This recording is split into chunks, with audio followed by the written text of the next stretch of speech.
In 1993 I collected quite a number of toys. This is second best from what, 20 years ago. Quite a number of toys, but I do find most of them are not actually photogenic. They don't work that well on the camera, whereas the ones I've extracted from the case, which are here, have something interesting to say about them. So let's run these past your eyes. This is a very simple one, for instance, from America. Everyone knows how you twiddle your thumbs like that, but they obviously want to help you by putting on something here to help you guide your twiddle. That's all it is, it's a thumb twiddler. It's still being sold, would you believe, at the New York Fair. I've seen it for the last 20 years almost, and that's all it does. This little device is a very clever one. It goes on the front of a car, and when you're in the countryside, and the air coming through here when you're going perhaps 60 miles an hour makes quite a good whistling sound. That sort of effect. And it warns animals which are on the road that there's something coming, and it alarms them and they run off the road and don't get run over. So it's a little device to help to clear the country road or the forest road of animals. Nice one, that. A very clever biro from Japan. I remember seeing the guy who's showing this in Tokyo, because when you turn it like this, you get a blue biro here and a red biro here. But look at the change that you get of the design there. Very nice change of design. And this is a nice one too. Still available, I think, but it's such a very unusual mechanism too. Here's another Japanese toy which talks to you, or you talk to it, and then it's supposed to make funny little noises. Hello, hello, hello. Boop, boop, boop. Psst, psst, psst. Make sure he's fully turned on. Hello, in there. Psst, psst, psst, psst, psst, psst. Bah, bah. He's gone to sleep. Oh, no, he hasn't. Took it a bit of time to wake up. So all it does is to make little charming noises, not very particularly interesting ones, because nowadays the amount of electronic noise is so much more superior. This one was a very simple one from about 20 years ago, but boop, boop, boop, boop. He's also a little bit half asleep. I'll leave it there. He'll probably start waking up as I'm doing the rest of the items. Okay. This is one I think goes into a baby's mouth. Well, I think I'll turn him off. He's going to make too much noise. Enough. It's supposed to be a bit of granite too. This is supposed to go into a baby's mouth, I think, to tell the temperature. The baby... And this is a little heat-sensitive thing which records the temperature here electronically. When you turn it on with a switch, the mother can tell whether the baby's got a fever or whether its temperature's a bit low, whatever it is. It's quite a nice little item for telling a baby's temperature through its mouth. This is a very clever German device.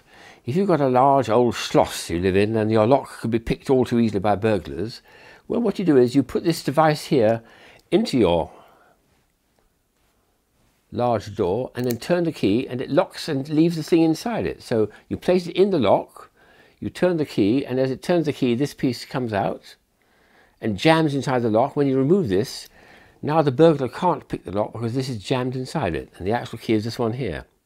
The trouble with this device is you have to have two keys. You've got to have this one first of all to remove your little anti-burglar device, take it out and then put your real key in. So it's a slight drawback. But anyway, clever idea.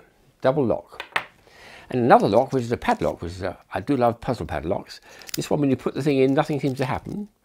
But the answer is you put it in only a little way in and turn it 180 degrees. And now when you put the key in, it'll unlock. Very clever. Lock it up again, pull it out, twist it like that, and when someone tries to unlock it by putting the key in, it just jams because it needs that initial 180-degree twist. Clever, clever stuff. Noise things I love, and this one is simply a laughing bag. Pretty rough electronics in those days.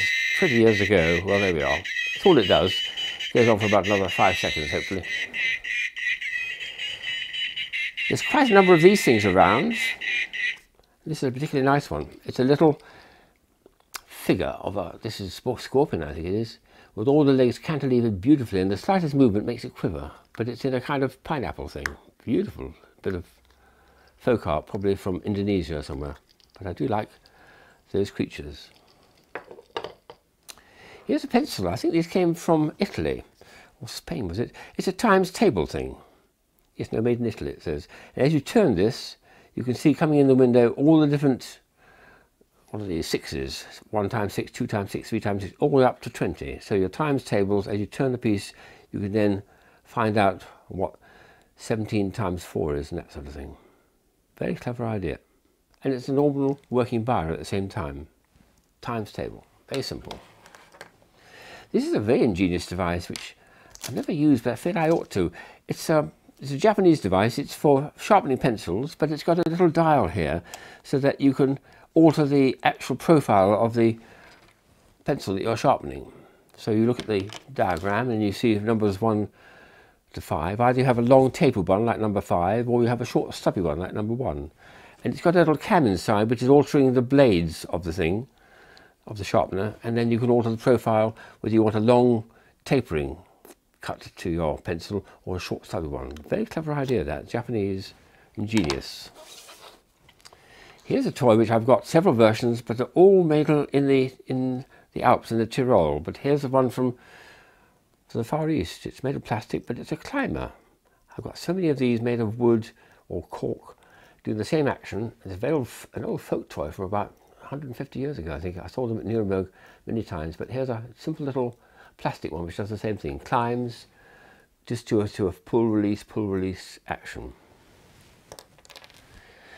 A little whistle made of twig, made of wood, from Flights of Fancy, a lovely British company. So they've got a twig of wood. At the bottom they've drilled a hole and inserted a pencil lead in it, so you can actually write with it as a pencil. Top end they've done something more elaborate and made it into a whistle, and it whistles too. Very simple, all made from a natural piece of wood, a twig from a wood. This is a very, very clever and very beautiful puzzle made, I think, in Holland. You take the pieces out, ooh, they come apart. They're very difficult to put together again, and inside is this beautiful roll showing something about what it is you're supposed to do, all in Dutch language. Superb. To put those together is very tricky because they're all made of plastic and transparent at that, so to get them in exactly the right place with a cavity for this little roll to fit into, it's quite a tough thing, but it looks so elegant when it's done. It takes me about 5 minutes to do each time. And then here's the extraordinary little thing. Little darts, but they've got these caps on, which are very well known. Simple caps. And the idea is you throw these on a hard concrete floor and they impact and make a good loud bang, very satisfying. But it has to be on a hard floor. This wood won't be hard enough. So I brought along a little vice, which I made all those years ago, and I'll try dropping them from a height and see if I can make them bang. It's quite a loud bang. These are powerful caps, but they're quite a noise. I'm not sure they all work, so I'll try one and then the other. Oh, try another one. And a third one. Oh, no, didn't hit the thing. Can't get me aim right.